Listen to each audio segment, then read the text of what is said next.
ରଜ ରଜ କହିଲେ ମୁହଁରେ ହସ ଆସିଯାଏ, ନୁହେଁ କି?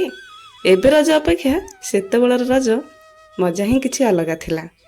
ସେ ଦିନ ଗୁଡ଼ାକ କୁଆଡ଼େ ଚାଲିଗଲା, ଆଉ କି ଫେରିବ ଭାବିଲେ ଭଲା। ସଜବାଜ ଦିନ ବୋଉ ହଳଦୀ ବାଟି ତେଲ ହଳଦୀ ଦେହରେ ଲଗାଇ ଦେଇ ପାଦରେ ଅଳତା, ମଥାରେ ଟିପି ଟିପି ସିଙ୍ଗାର ଦେଉଥିଲା ସଜାଇ। ଚୁଟିରେ ମେଞ୍ଚା ମେଞ୍ଚା ତେଲ ଲଗାଇ କହୁଥିଲା, ରଜ 3 ଦିନ ମୁଣ୍ଡରେ ହାତ ଲଗାଇବ ନାହିଁ। ପହିଲି ରଜ ଠାରୁ ଆରମ୍ଭ କରି ଶେଷ ରଜ ପର୍ଯ୍ୟନ୍ତ 4ଟା ରାତିରୁ ଡାକେ, ସୂର୍ଯ୍ୟୋଦୟ ନହେବା ଆଗରୁ ଗାଧେଇ ପଡ଼ ବେଗେ। ରଜ କରୁଥିଲୁ ରଜପତି ହୋଇ, ଗୋଟେ ବି କାମ ନ କରି ନୂଆ ଡ୍ରେସ୍ ପିନ୍ଧି ପୋଡ଼ ପିଠା ଖାଇ ପାନ ଖାଇ ଓଠ ଲାଲ କରିଦେଉଥିଲୁ। ସନ୍ଧ୍ୟା ନ ହେଉ ବୋଉର ଡାକରା ଆସୁଥିଲା, ଦିନ ଥାଇ ଖାଇଦିଅ, ରାତିରେ ଖାଇବାର ନାହିଁ, କାହିଁକି ନା ବେଙ୍ଗ ହେଇଯିବ। ଏବେ ରଜ କହିଲେ ମୋବାଇଲ। ଆଚ୍ଛା କହିଲେ, ଏଠି ସମୟର ପରିବର୍ତ୍ତନ ନା ମଣିଷମାନଙ୍କର ପରିବର୍ତ୍ତନ?